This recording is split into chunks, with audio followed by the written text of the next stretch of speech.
l'hôpital m'a appelé pour m'annoncer que ma belle-mère avait un problème. Une fois sur place, le médecin m'a dit que ma belle-mère était dans le coma depuis 5 minutes.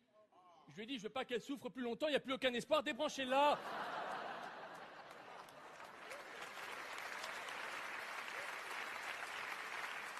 J'ai dû expliquer la disparition de ma belle-mère à notre enfant, j'arrivais pas à trouver les mots. Finalement, je lui ai dit, cette année, le Père Noël est passé plus tôt que prévu. Pour la première fois, le cadeau, il est pas au pied du sapin, mais dedans.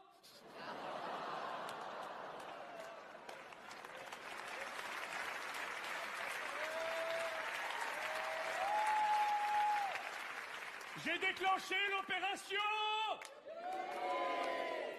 Dans le cortège qui suivait le cercueil, on m'a demandé d'arrêter de klaxonner.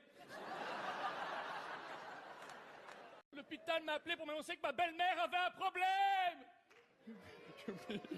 Une fois sur place, le médecin m'a dit que ma belle-mère était dans le coma depuis 5 minutes. Je lui ai dit, je veux pas qu'elle souffre plus longtemps, il n'y a plus aucun espoir, débranchez-la.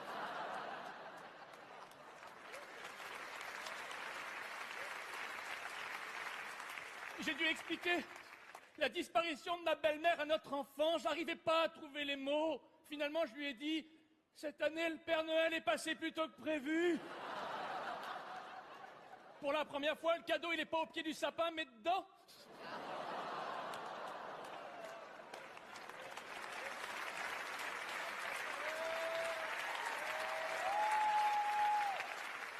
J'ai déclenché l'opération. Dans le cortège qui suivait le cercueil, on m'a demandé d'arrêter de klaxonner.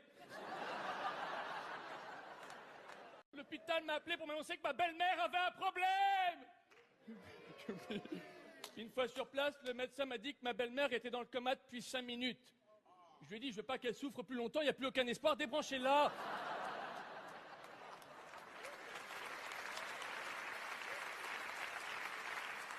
J'ai dû expliquer la disparition de ma belle-mère à notre enfant, j'arrivais pas à trouver les mots. Finalement, je lui ai dit, cette année, le Père Noël est passé plus tôt que prévu. Pour la première fois, le cadeau, il est pas au pied du sapin, mais dedans.